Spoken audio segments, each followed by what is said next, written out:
मयूरभंज जिला ठाकुरमुंडारे बड़ धरणर अबकारी चढ़ाऊ मोट 64 क्विंटाल 24 किलो सुखिला महुल फूल गोटे पिकअप भ्यान जबत सह संपृक्त दुई व्यवसायी गिरफ।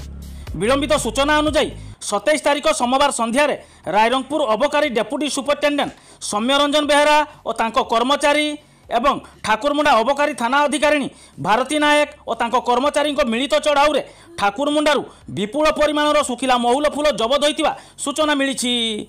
अबकारी विभागर यह मिलित टीम ठाकुरमुंडा ग्रामर ब्रजबंधु महांती पात्रसाही भड़ा गोदाम गृहरु 71 गोटी बस्तार 34 क्विंटाल सुखिला महुल फूल जबत करथिले। केस नंबर 45/2024 रे एक मामला रुजु करी बेआईन सुखिला महुल फूल मौजूद पई अभियुक्त ब्रजबंधु महांती को गिरफ करा जायछि।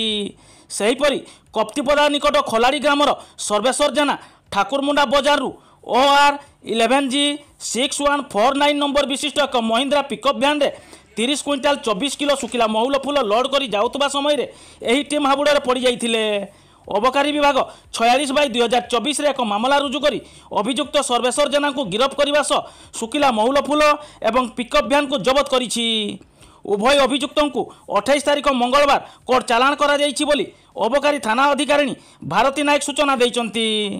मयूरभंज ठाकुरमुंडारू शेख राजू को रिपोर्ट SR न्यूज एक्सप्रेस।